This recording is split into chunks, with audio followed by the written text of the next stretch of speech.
News Talk 610 AM and 102.1 FM. KVNU. KVNU News Time is 4:05. I'm Bill Walter with this news update brought to you by the Duck Hunter.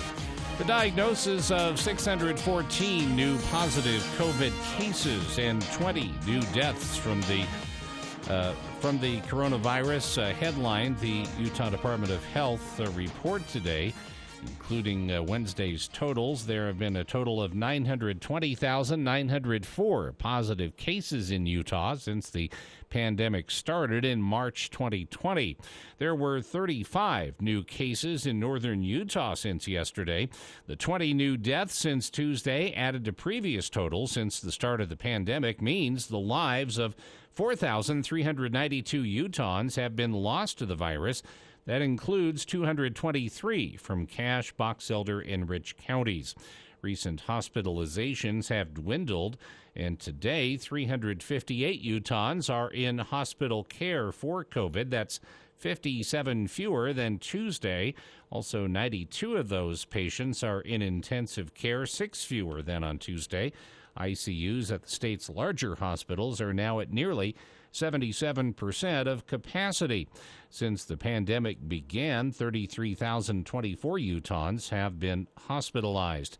About 4.5 million vaccine doses have been administered, and that includes 3,921 doses since Tuesday. KVNU News Time is 4:06. KVNU weather for tonight. Mostly cloudy this evening, then clearing, colder, low near zero. Mostly cloudy during the day on Thursday, high temperature in the lower 20s, a 30% chance of snow Thursday evening, and then mostly cloudy, becoming partly cloudy on Friday, high temperature in the lower 20s. It's been to 24. Right now it's 21 at KVNU. KVNU weather brought to you by Berenson Caldwell. When the bills from your accident pile up, it's time for you to consider professional legal advice. It's time for you to get the bear. Berenson Caldwell. Visit BerensonLaw.com. Does your home have that stuffy winter smell? John at the Duck Hunter says it could be your air ducts holding on to dust and other surprises. To get rid of that smell, give John a call at the Duck Hunter. He'll thoroughly clean each duct in every room. Not with a shop vac, but with forced air and a vacuum that'll make your mom proud. He can even run a camera through your vents to see what's going on. For a free consultation, call the Duck Hunter at 770-4813. We are the Duck Hunter. Breathe better, save money, protect your home. We are the Duck Hunter. KVNU News Time is 4:07. The community is continuing to help celebrate Green Canyon High School student Fernando Lozano Zarate and support his parents by holding fundraisers and private parties for friends and family. Despite being diagnosed with a brain tumor his sophomore year and numerous doctor's visits, hospital trips, and surgeries throughout his high school career, Lozano did not let his illness disrupt his schoolwork. In early January, Lozano found out he had developed an aggressive form of leukemia, which is expected to take his life in the next few weeks or few months. To honor Lozano for his hard work, Green Canyon held an early graduation ceremony for Fernando so that he could receive his diploma surrounded by friends and family. Los Primos Restaurant in Logan will be donating 50% of all sales from today to Fernando and his family to help with medical expenses. The restaurant said on a Facebook post, quote, "Fernando is a smart and gifted young man who, like all of us, had dreams of growing up, including getting a college degree and serving an LDS mission. He never gives up, and he shows us that when we have faith, anything can be achieved." End of statement. Los Primos also posted a GoFundMe page organized by Daxton Myers and Carter Christie to raise funds for Lozano and his family. And the Idaho Senate has approved a resolution that characterizes the New York Times 1619 Project as a divisive re-education campaign about slavery that causes shame, while promoting former President Donald Trump's 1776 commission aimed at patriotic education in schools, but that historians have rejected as political propaganda. The Senate today approved the resolution on a voice vote that expresses the Senate's wishes but does not have the force of law. Trump established the commission in September 2020 to rally support from white voters ahead of that November's general election. President Biden, in an executive order shortly after taking office, disbanded the commission and withdrew its report. KBNU News Time is 4:10. For more details on these and other stories, visit CashValleyDaily.com. Information and news you need. News Talk KVNU 610 AM and 102.1 FM. 2022 is all about you. This is Dan at the Sports Academy. It's time to take control of one of the most important parts of your life, your health. Sports Academy offers the largest variety of fitness equipment and group fitness classes like cycling, yoga, high fitness, Zumba, and water aerobics. Classes for all ages and abilities. Take control of your health and experience the difference at the Sports Academy. Your club, your results, your life. If you're looking for your next pre-owned vehicle, buy it from a name that Utah has trusted for over 95 years. For generations, the Murdoch Auto Team has given Utah's pre-owned car, truck, and SUV buyers a comfortable, no-pressure buying experience. So go for the gold this February and get 1.99% financing for 72 months, plus no payments for 90 days, and a complimentary gift with every pre-owned vehicle purchase. When you walk through our doors, you feel like family at Murdoch Volkswagen or online at murdochvw.com. 1.99% APR. Must finance through GWCU. Not all buyers will qualify. See dealer for complete details. Offer ends 2/28/22. Vehicle accidents are stressful enough. You don't need someone showing up at the scene trying to pressure you into letting them tow away your vehicle. Call your roadside assistance provider or insurance company for towing company suggestions, or consult with police on the scene. And always have the price and terms in writing before you let them hook it up. If you suspect fraud, call us at 1-800-TEL-NICB or visit www.nicb.org. A public service message from the National Insurance Crime Bureau. For the people. We are waiting with bated breath for news from the Cash Republican Party meeting an executive committee tonight. With Jason Williams. And I'm really excited about this next segment. We have two guests here in studio. We're going to talk about something that we've talked about many times here on the show, but from a bit of a different angle. Weekday afternoons from 4 till 6 on News Talk KVNU, 610 AM and 102 FM.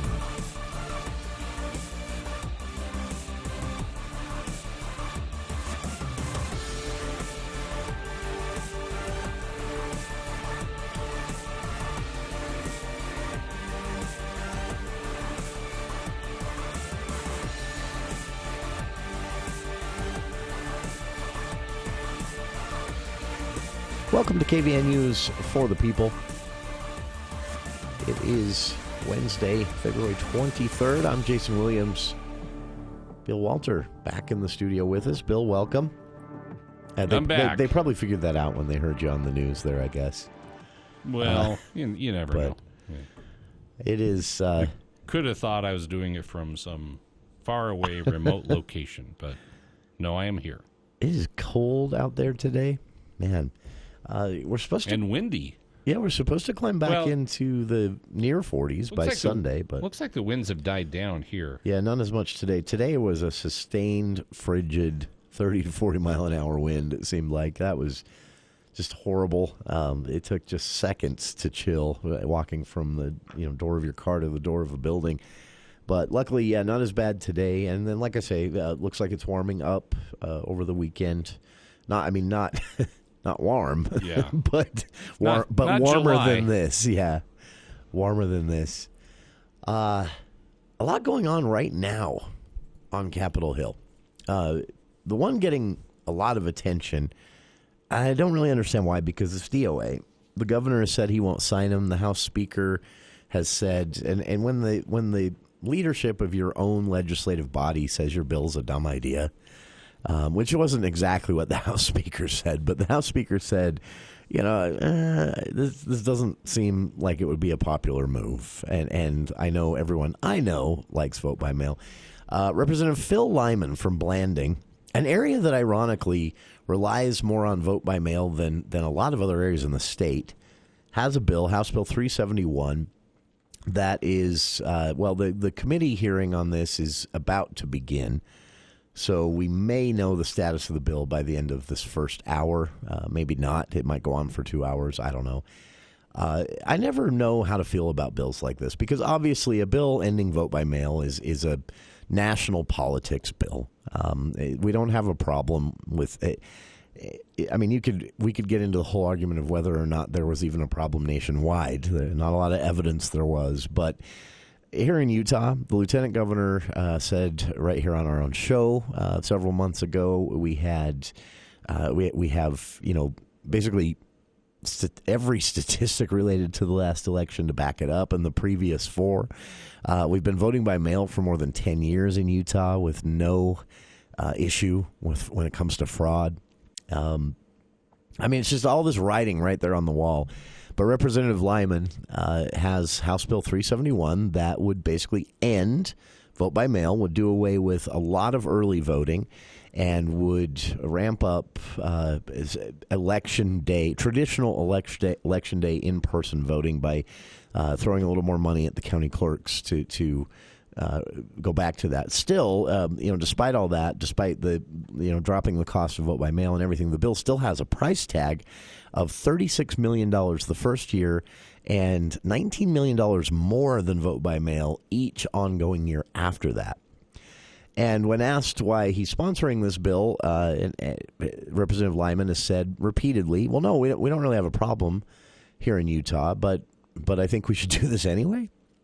I mean, that's basically the comments that I've read on his reasons for running the bill.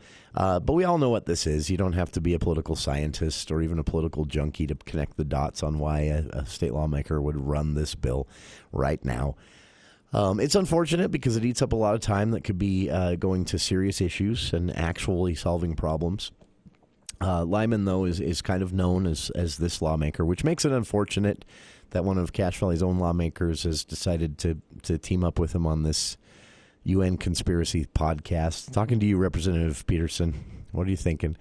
No, Mike Peterson's a good guy, but still, Phil Lyman is a lightning rod. He specialized in it.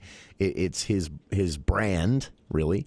But on the serious side, it's unfortunate because Lyman's district, I mean, raise your hand if you know where Blanding is. I mean, this is an area where vote by mail was huge. So I went back and looked. Vote by mail that Representative Lyman wants to do away with House Bill 371, vote by mail increased turnout in Blanding and the surrounding county, actually, because you can't find that data for just the city of Blanding. But the surrounding county in which Blanding sits, the area that he represents, or at least a good chunk of it, in one of the largest House districts in the state, geographically, not population-wise, of course. Vote by mail increased turnout almost 35% consistently in the same area Representative Lyman represents.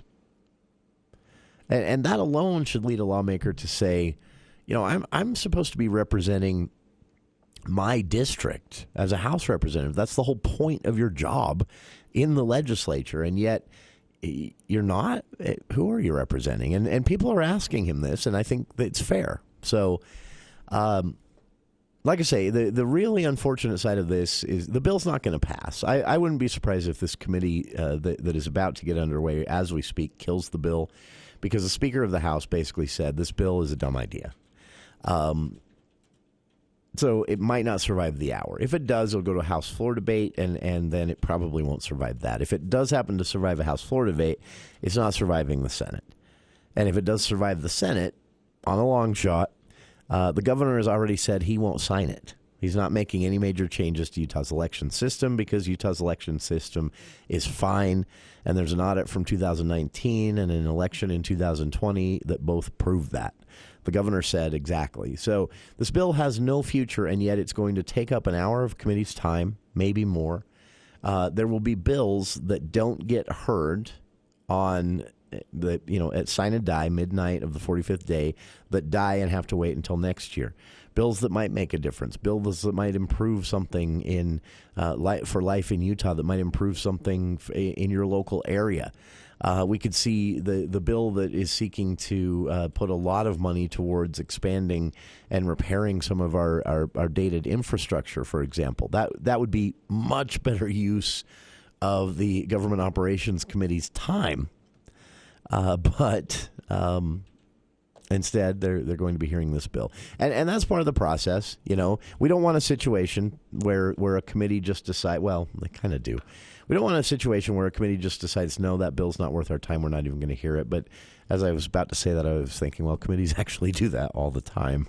They circle bills because they don't think it's worth their time. So it looks like they did. So many people are expected to be following along that a Zoom room was set up for this committee hearing because the rooms there are pretty limited. If you are interested in watching, it's a Zoom webinar. And I don't know, this is also predictable to me. It's not going anywhere. It's not solving a problem.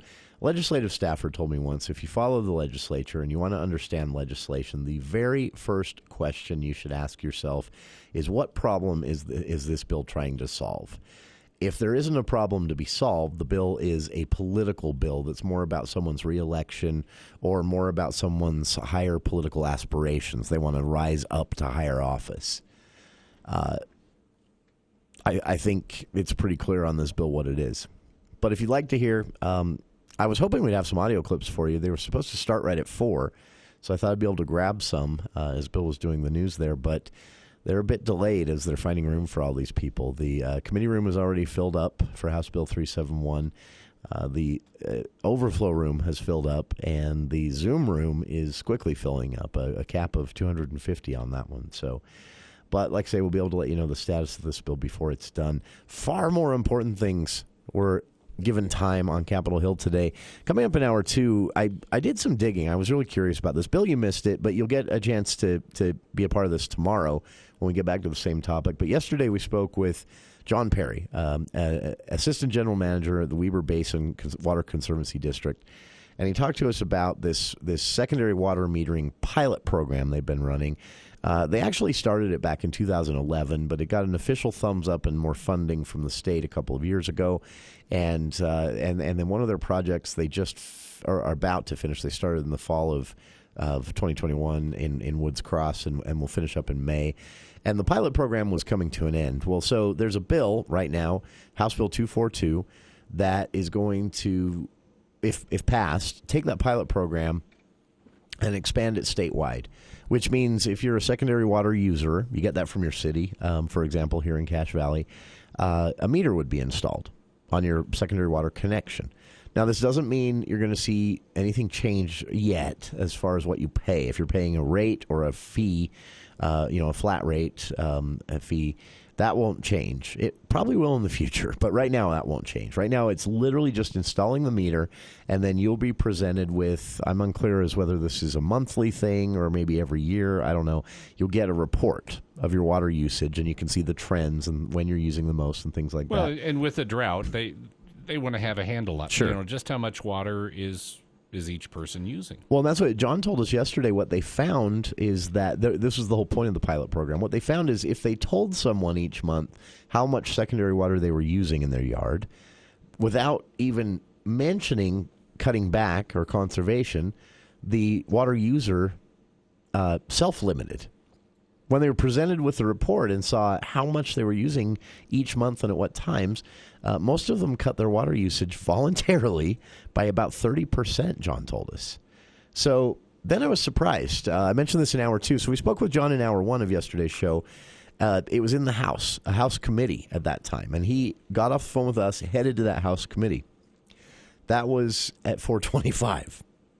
Between 4:25 and 5:25, the bill had passed the House committee, been fast-tracked to the top of the calendar in the House, and passed by the full House, headed to a Senate committee while that committee was in session, bumped to the top of that calendar, and passed by that Senate committee. Honestly, within an hour, this bill had gone from hope it passes to it's likely headed to the governor's desk. Now, that could change. The Senate stalled out after the Senate committee hearing yesterday. And one of the reasons that I'm hearing is that they're thinking that there's some debate over whether $250 million is enough. There's not opposition to the goal of getting every secondary water connection in the state connected to a meter. There's not opposition to that this go-round. But there is some question as to whether $250 million will cover it, and where the state has surpluses and federal infrastructure money and a bunch of other stuff to throw around this year. There's some questioning as to whether that price tag whether they should maybe bump the funding up a bit more for this grant program, basically, that will be set up to make this all happen in the next 8 years. That's where things sit. But within an hour, it had gone from hope it passes to it's getting a thumbs up from everybody, and has now stalled out a bit on the full Senate floor debate, but it's likely to pass there, I would guess. And no word on whether the governor is for it or against it yet. I did send a query this morning and didn't hear back yet on that from his staff. But secondary water metering, for some reason, is getting fast-tracked. And what makes it interesting is this is the exact same bill that has failed 3 years in a row previous. It's nothing's different about this bill, House Bill 242, compared to the one that failed last year, the year before, and the year before that. And yet, this time around, it's getting fast-tracked. So I did some digging. We've got some committee audio coming up in hour 2. We've got some responses I got from lawmakers who voted yes in the committee hearing yesterday. And we'll get to all of that in hour 2 of today's show. And then tomorrow on the show, we'll actually be speaking with representatives of our water district, the Cache Water District. Representatives will be joining us to talk about all of this from their perspective and other bills they're tracking this year. So a lot of water talk over the next couple of days here on the show. We'll be back right after this. By George! Daryl's Appliance Present Day Sale is a great time to buy appliances. This is Jay from Daryl's Appliance. Get the lowest price on Whirlpool, Maytag, and GE appliances and save an extra 10% on scratch and dent appliances. Interest-free financing available. Stop in to check out the presidential savings in the store on Whirlpool and KitchenAid appliances. Hurry, this sale ends soon. Daryl's West on Airport Road, open until 6 p.m. on weekdays, 5 on Saturday.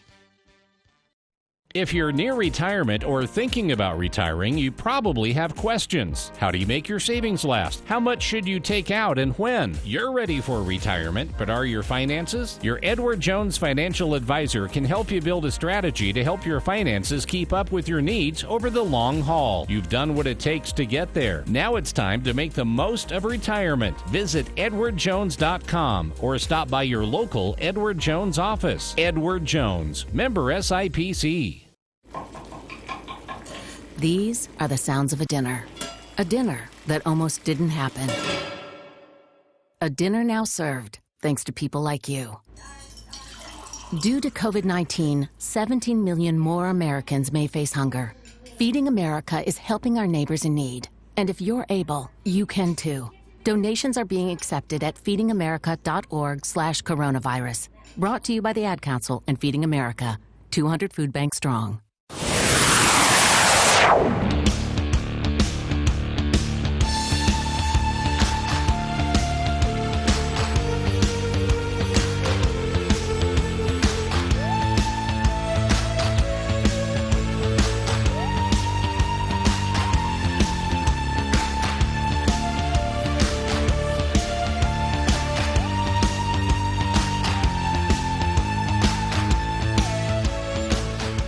Welcome back to KVN News for the People.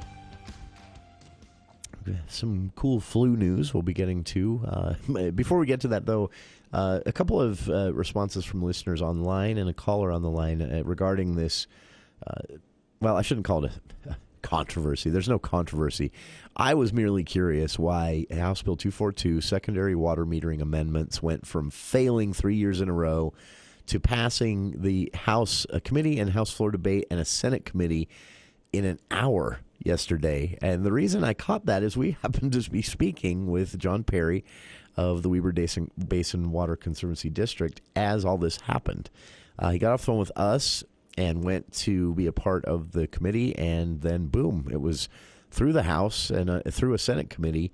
We got a phone with John at about 4:25, and by 5:35, roughly just over an hour, the bill had passed the Senate committee, gone from one chamber to the other and passed. So why this year? And I've got the answer for you and some more. I sent some emails. I got some audio from the committee hearing. We'll get to that in hour two.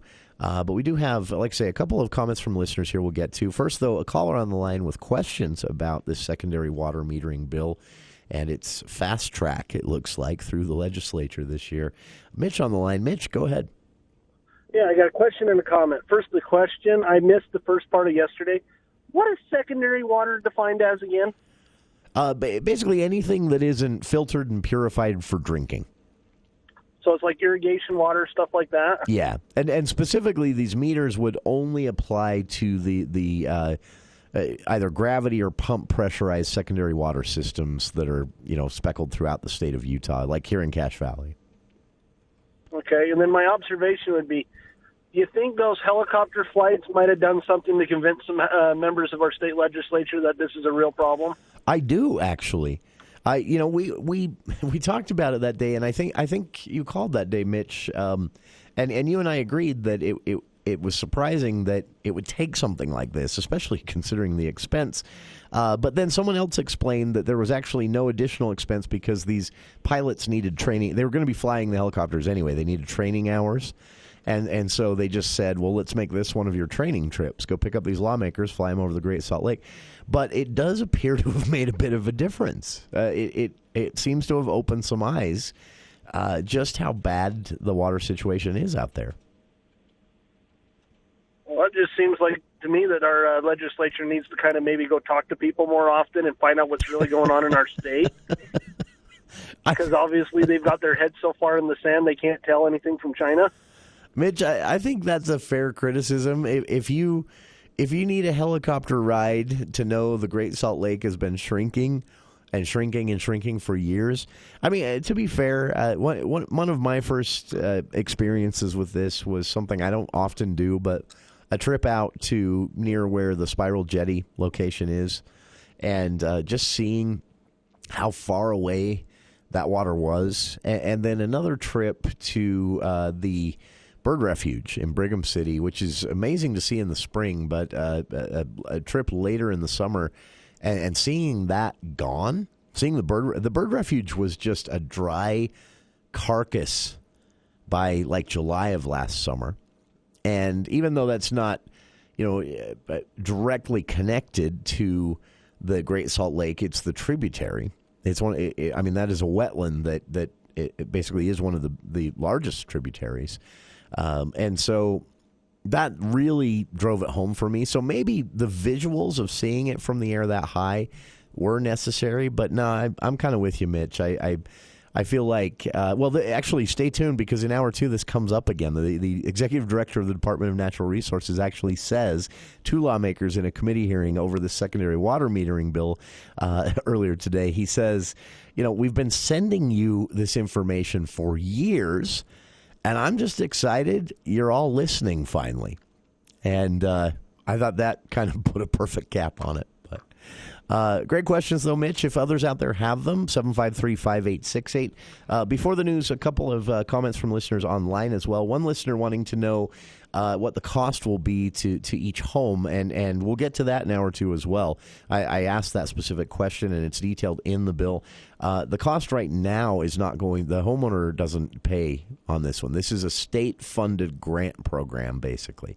Even though they're using different words, this will be, I don't know if they'll grant ahead of time or reimburse cities or what have you, or water districts maybe will contract and then get reimbursed by the state or paid up front. I don't know. But either way, the state's paying for this, like they paid for the pilot program. Well, we're paying for it, the taxpayers, but it's coming from the state budget. So this won't be something you see on your utility bills. It may be in the future. Again, this is, the sponsor was very honest about this yesterday, and when it was debated, and again, we've got audio of this for hour two, but it was debated, and the sponsor discussed that very thing and admitted, this is opening the door, at least, to one day, people paying more for water than the flat rate they're enjoying now. But maybe that's not a bad thing. But as of right now, House Bill 242 doesn't change any of that. It just takes somewhere between $250, maybe $300. They're debating that in the Senate right now, $1 million, and expands the pilot program from the 12,000 meters they've installed over the last several years to a goal of the entire state in the next 8 years. Every secondary meter connection with a meter on it, and then users will get a regular report on their water usage. And that's all this specific bill does. But great question from a listener. Another listener wants to know, we were able to actually clear this up with Mr. Perry yesterday. If you want to hear that, grab the podcast on our Podcastics service. Go to Podcastics and search for KVN News for the people. You can click subscribe and get those episodes automatically in your podcast app of choice. And yesterday on the show, right at the start of the show at 4:10, we talked with John Perry of the Weber Basin Water Conservancy District, and he said impact is minimal. Listener wants to know, does this mean they're going to be digging trenches through everyone's yards? And no. If you go to WeberBasin.com, the Weber Basin, they've got photos of the meters they've installed, and they basically dig a little 2x2 hole next to your existing connection and attach the meter to the connection itself. So it's pretty minimal impact on your yards and pastures and things like that. So, but a good question coming in from a listener. And stay tuned. We'll get back to this one. Didn't mean to spend all this time on it in hour one, but it definitely catches everyone's attention. We've got audio from the committee hearings yesterday. We've got responses from lawmakers to queries I sent out this morning.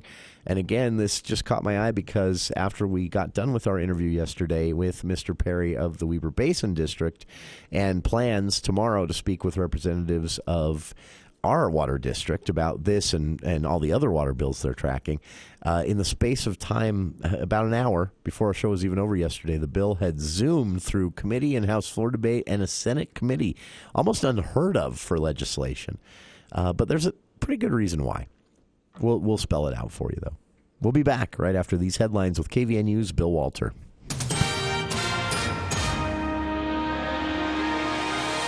Thank you, Jason. KVNU News Time is 4:37. The news is brought to you by Roof Rescue. Friends, loved ones, service members, and members of the German consulate were all in Provo on Tuesday to say goodbye to Colonel Gail Halverson, also known as the Berlin Candy Bomber. Halverson was known for bringing food, joy, and, of course, candy to children during the Berlin airlift. Halverson later returned to Berlin as commander of an Air Force base. He retired as a colonel. Flags were flown at half-staff Tuesday across Utah by order of Governor Cox in honor of Colonel Halverson. The 101-year-old who died on February 16th was remembered fondly during funeral services for bringing sunshine into people's lives wherever he went. During Tuesday's services, Halverson's daughter, Denise Williams, shared gratitude for everything her father taught them, including how small acts of kindness can bring miracles to the lives of others. Following the services, the Utah Air National Guard honored Halverson with a flyover. He was buried with a private graveside interment at Provo City Cemetery. A semi-truck fire Tuesday morning blocked traffic along I-15 southeast of Pocatello. The blaze occurred near milepost 62 in Bannock County and slowed traffic for several hours. Idaho State police troopers responded after a citizen called 911 at about 8:28 a.m., reporting the truck was driving down the southbound interstate with flames showing from the rear of the cab. When law enforcement arrived moments later, the truck driver had pulled to the right and separated the truck and trailer. Firefighters with the Pocatello and Pocatello Valley Fire Departments responded quickly. Still, the rear of the cab suffered extensive damage. The trailer was not involved. The driver of the truck, a man from Edmonton, Alberta, Canada, was not hurt. And legislation allowing the Powerball lottery and its huge jackpots to continue in Idaho has cleared the House. The House voted 41-25 on Tuesday to send to the Senate the measure that allows the state to continue participating in the game after it expands to the United Kingdom and Australia later this year. The legislation notes that the lottery dividend will bring more than $200 million to Idaho public schools and other state funds over the next 10 years. Opponents say gambling is bad and can cause problems for those who are addicted, but the Idaho Constitution explicitly allows a state lottery such as Powerball.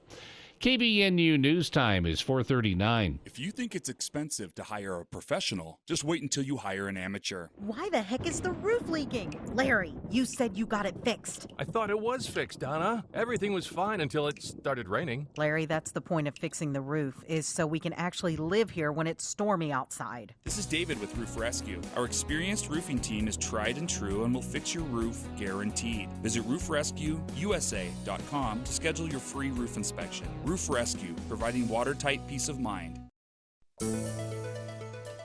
KBNU weather, mostly cloudy this evening, then clearing, colder, low near zero, and then mostly cloudy into the lower 20s on Thursday. Friday becoming partly cloudy, high temperature in the lower 20s. We did manage to make it up to 24 today. It's 21 right now at KBNU. KBNU weather is brought to you by Mount Logan Laundry. If your quilts and blankets have a musty smell from use this winter, make sure to use Mount Logan Laundry's large capacity washers and dryers. Located at 5th East, 9th North in Logan, and 1st East, 7th South in Brigham City, the cleanest spot in town. For more details on these and other stories, visit CashValleyDaily.com. Let's check Wall Street now with Edward Jones. This is Rochelle Hanks bringing you the Daily Financial Market Report on behalf of financial advisor John Arnold and Edward Jones for Wednesday, February 23rd. U.S. markets closed near the lows of the day as tensions over the Russia-Ukraine crisis rattled equity markets once again. The S&P 500 index closed once again near its intraday low for the year, down over 11% year-to-date. Meanwhile, oil prices were flat today, with WTI around $92 and the U.S. 10-year yield, which had slipped in recent days, is back up to 1.98% levels. Gold and the U.S. dollar, both considered safe haven assets, are also higher on the day. Historically, markets have been able to look past geopolitical tensions, focusing particularly on economic spillovers. In this case, Russia is one of the world's largest oil producers, especially important to the European region, and we have seen oil prices remain elevated in recent weeks. WTI crude oil reached $96 levels before retreating down to $92 levels, still up nearly 22% this year alone.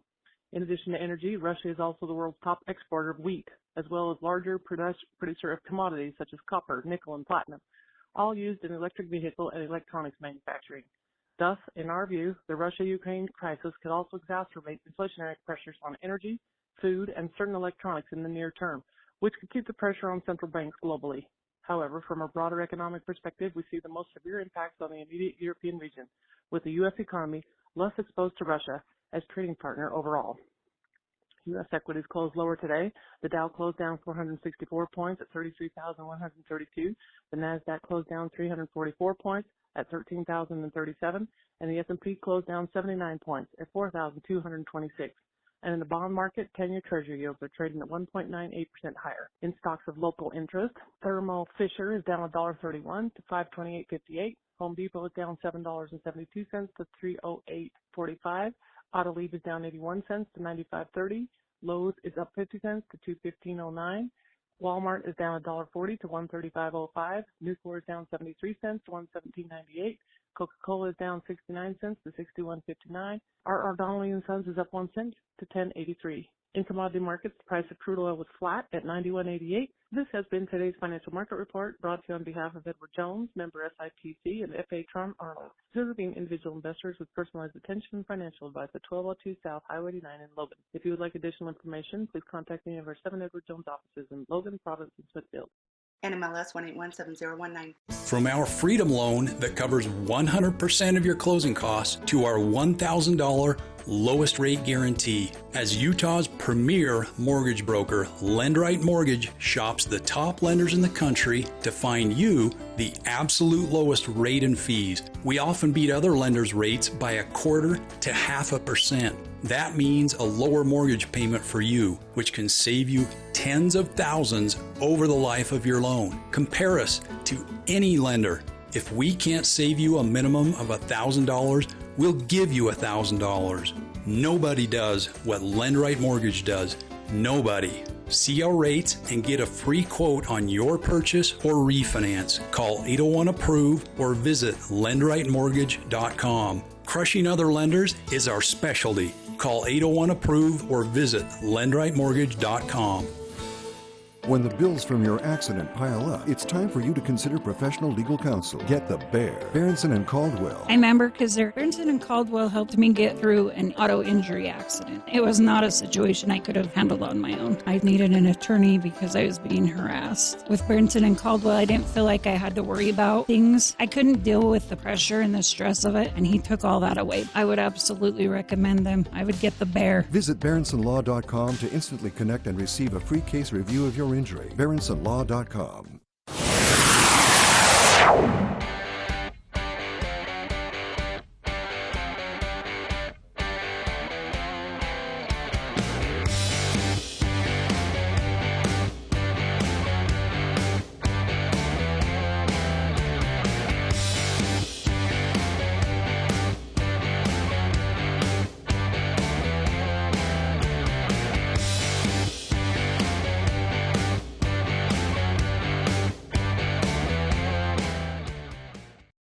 Welcome back to KVNU's For the People. I forgot to add requests today, Bill.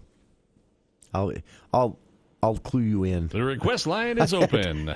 753. You ever do that where you're just in the mood for themed music? And I miss our themed music. I know that wasn't fun for you to go try and find a song in between a short break, but sometimes it's fun. So I was listening to a radio station out of Arizona on streaming services, and they were talking about water there too, because it's a Western thing, and it's got to be in Arizona.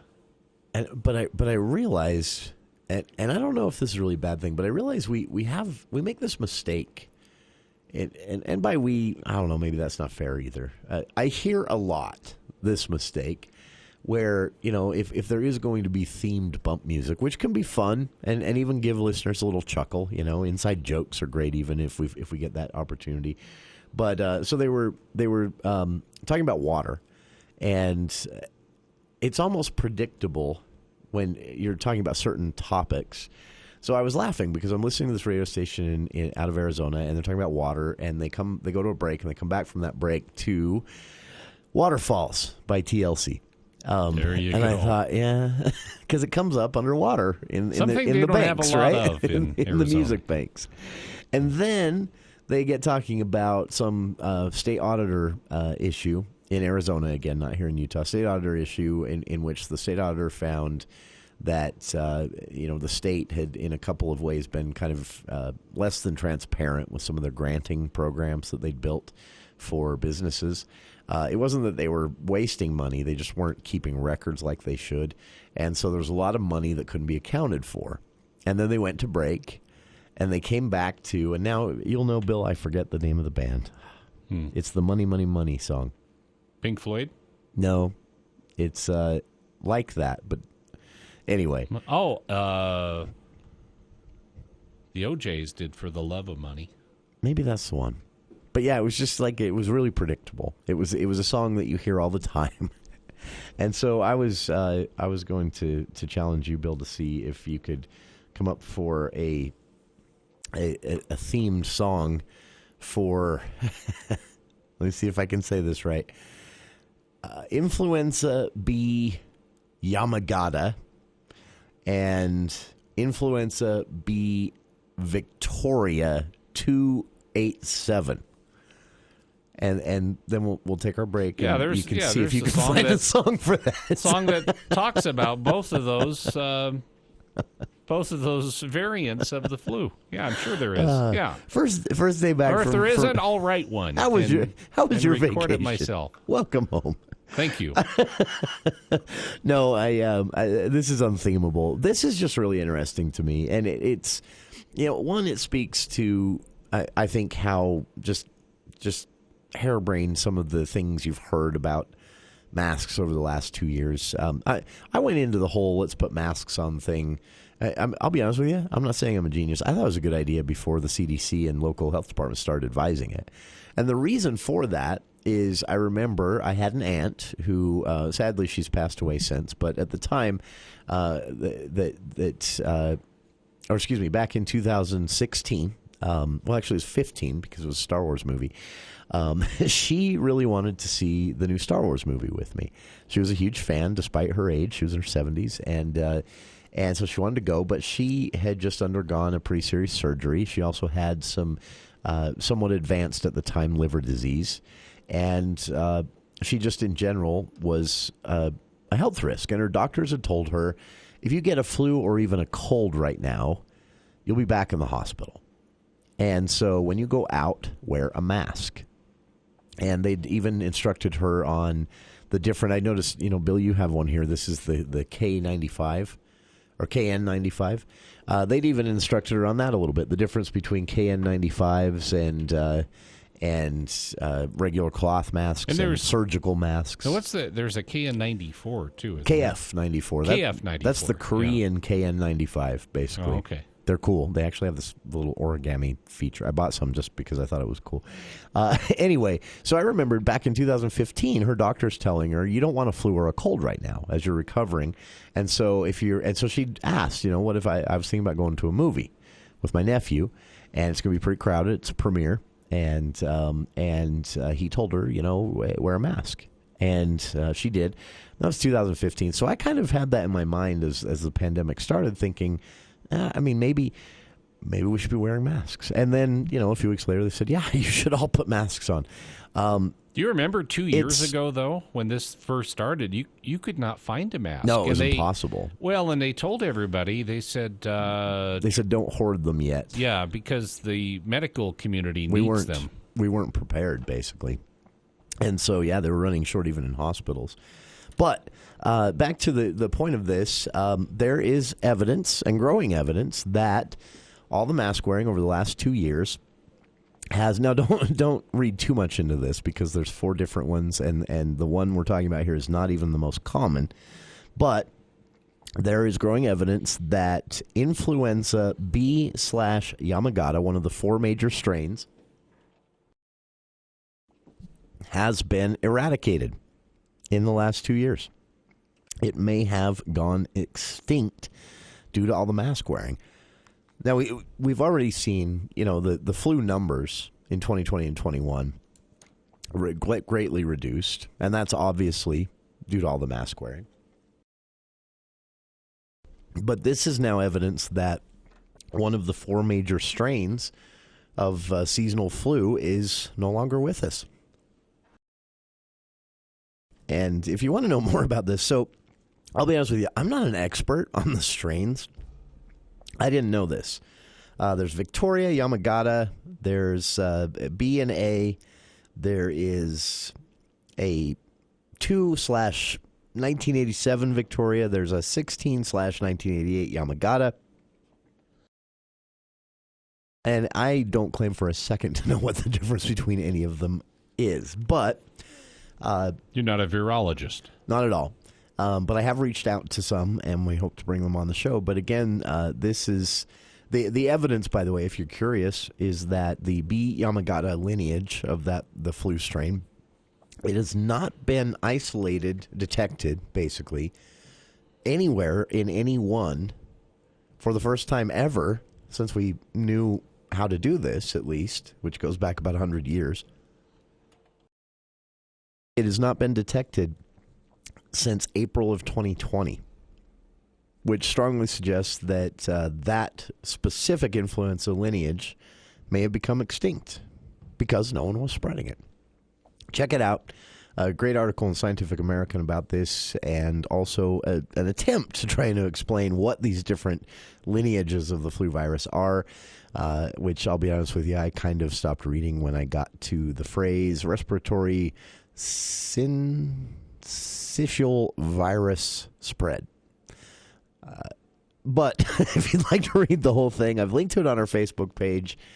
One of the 4 major strains of the common flu may have actually gone extinct. Hasn't been detected in an individual since April of 2020. We'll be back right after this. West Liberty Foods in Tremonton is excited to announce that they've increased their starting wages to $17 per hour for general production and to $19 per hour for machine operators and forklift operators. A shift premium is added on for the second shift of $1.50 per hour. West Liberty Foods offers paid vacations, attendance rewards, 401k, medical, dental, and vision insurance. Looking for part-time work? Pick the days you'd like to work. Call West Liberty Foods at 435-207-7000 to speak with a recruiter today.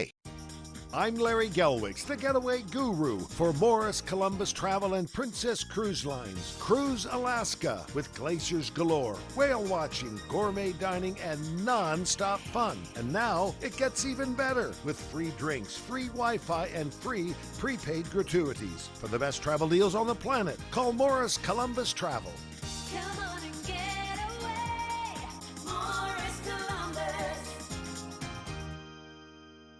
Coming up on the Thursday edition of the Clay Travis and Buck Sexton Show, is a massive war in Ukraine soon to be underway? Is Russia going to go all the way? We'll give you the updates from that conflict. Also, Clay, what have you got? New York City inches towards ending its disastrous vaccine mandate, and we will discuss the absolute latest on whether tensions may be rising with China and Taiwan as well. All that more. It'll be the Clay Travis and Buck Sexton Show. Come hang. 10 to 1 on News Talk KVNU, 102 FM and 610 AM. My Shiro doesn't always wear a cape, but she always has time for a hug, a smile, for going the extra mile. My Shiro stretches every dollar, puts in long hours, puts others first. But now it's your time, Mom. When you're ready to retire, we want you to be able to enjoy it. Get free tips to help boost your retirement savings now at aceyourretirement.org/Shiro. A public service announcement brought to you by AARP and the Ad Council.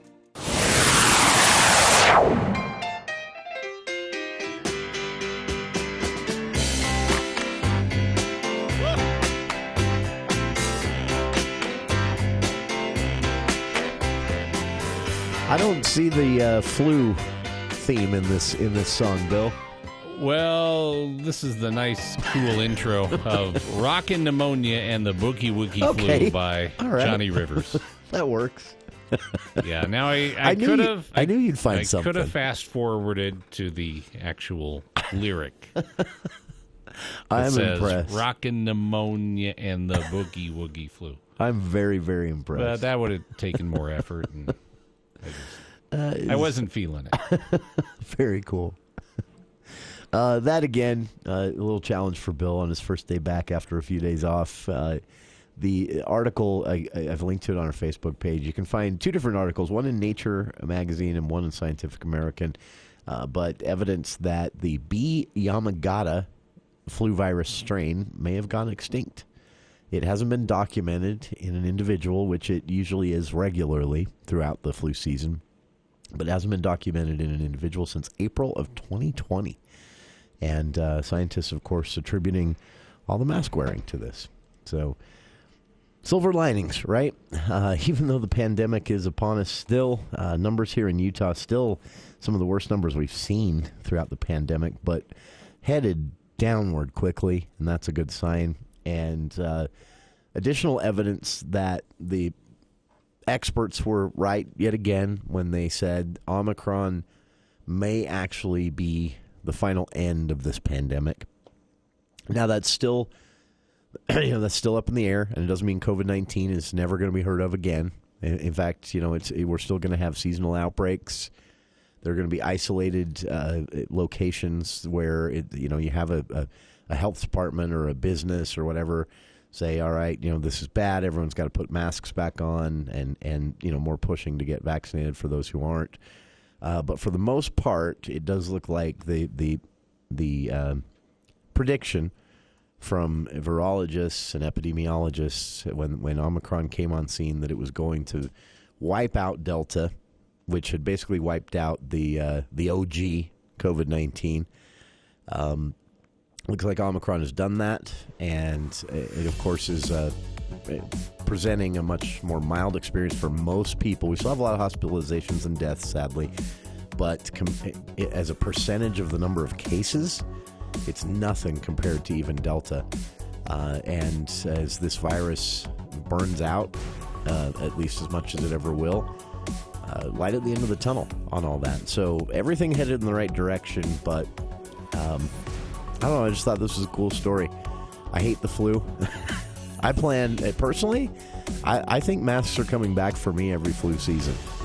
I really do. I haven't had a flu or a cold in 2 years. There you go. You can't tell me that isn't related. And despite what you've heard, they do work. Masks do work. They do. A lot of evidence for that. All right, hour 2 of today's show coming up. We'll recap what happened with House Bill 242, the secondary water meter watering bill.